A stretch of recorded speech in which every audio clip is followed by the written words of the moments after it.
Hey folks. I today I had a couple of sort of colliding thoughts today, and I'm going to try and sort them out for you. But the one that kind of sticks with me, and the one that really felt resonant, was one that came up. I was talking to Katie, having a conversation earlier with Katie. We took a walk and just kind of walking and talking,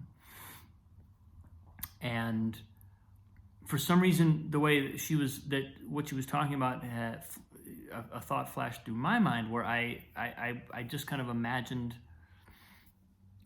in a weird way, I imagined, myself coaching myself or coaching us, but also at the same time kind of like thinking about a broader picture of what we were talking about. But basically it was something like Katie said something about the way I had, Katie's about to take on this new job, and I had just, we've been talking about how we go into that and what it all looks like. And she basically just described the way I was looking at her, investment of time and how she's compensated for it, and all these different ways of like what it means to kind of step into this new world, which is also going to involve a move for us. So it's a big step for kind of all of us, and the two of us and Annalise.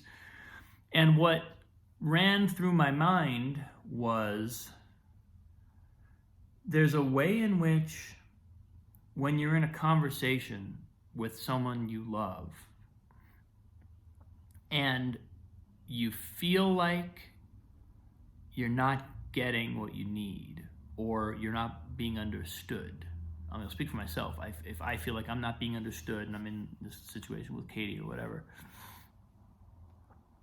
there's a way in which the only way to get to a productive outcome is to assume from the beginning of the conversation, before you start even talking about what's not working, just assume that both people are entitled to everything that will fulfill them, all of their emotional and psychological needs, the fulfillment of every desire that's integral to their being and their evolution, and to just know that all of that is allowed, all of that will be provided, all of that, you are entitled to all of that. You can, in the process of working through whatever it is, you are entitled to that, and you don't have to stop until you receive it. You don't have to compromise. You don't have to sacrifice. You don't have to stop short of getting everything that you could possibly need from the other person, from the relationship, from the situation, whatever. Now, that doesn't mean that everything you want, everything you think you want in your mind, you're going to get. You're probably not. There's going to be things that, upon reflection and upon engaging in a dialogue that's genuinely open to what's really going on, what's really coming through us, in a kind of like relationship to source, relationship to the universe sense, there may be things we have to let go of. There may be desires, things we're attached to that are just attachments. They're not deep desires, they're just attachments.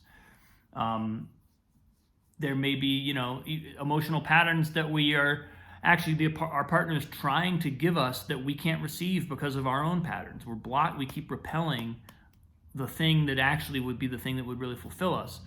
So you kind of have to know that there's all this complexity going on, but before you start getting into the complexity, just assume that at the end of the day, it's not over until everyone gets exactly what they want, because the universe is literally trying to provide us with the next step in our evolution every step of the way, every moment of the day, every nanosecond. It's trying to give us what we want. And so when we bump up against situations or relationships or moments in a relationship when it feels like that's not happening, there's something else going on, but it's not because that thing is not coming to us. It's because our gaze is off, or our way of engaging is off. Almost always it comes down to some kind of conditioned pattern. We're running a pattern, and so we can't see what we really need, or we can't see what the other person really needs, or both. But I just thought, as I was kind of my conversation with Katie today was very harmonious. There was no conflict in the conversation at all. But the way we were talking just kind of like reminded me of, conversations where that hasn't been the case, and also just kind of like throwing up templates of how it kind of looks sometimes when two people are in conflict and feel like each one feels like they're not going to get through, or they're not going to get what they want at the end of the day, and so they better then the tendency becomes like, well, let's grab what I can get now, grab what I can get to make myself feel good now, because I know I'm not going to get what I really want. And then the whole conversation is colored by this sense of lack, and by this sense of trying to compensate for what ultimately you don't really believe you deserve. You ultimately don't actually think that you're going to get that true soul fulfillment, so you'll settle for very temporary fixes, and then you're neither providing the other person what they need nor getting what you need. And that's where a lot of, I think, dysfunction comes from in those conversations. And certainly in my experience, that's what I've experienced in my own relationships. So I'm putting that out there because it just came through really clearly as a method for engaging in healthy conversations and in loving conversations. This is usually conversations between people who love each other. And it's like, assume you are both going to be beautifully, perfectly evolved by the process. You're going to get what you need. You're going to get everything you need, more than you can even imagine, more abundance than you can even imagine. And then start looking at what's going on, because then it's not like you have to assume that you have to give something up. You ultimately, you're going to give something up and they're going to give something up. It's not, you're not trying to find a compromise in that negative sense of well, I want this and you want that, and we can't both have that, so we're going to compromise, each give something up.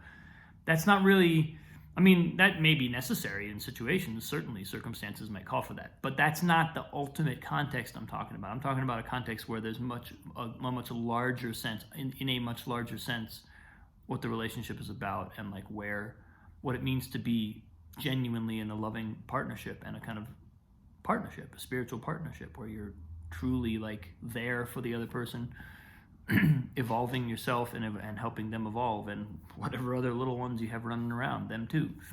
So that's what came through for me today, was that assume perfection, assume that everything we want is going to happen, is going to come to us, is available to us, and then see how the problems look once we know that we're entitled to that's coming, that we don't have to stop before we get that, and then see how we engage in the process and with our loved ones and whatnot. So that's where I am today, folks.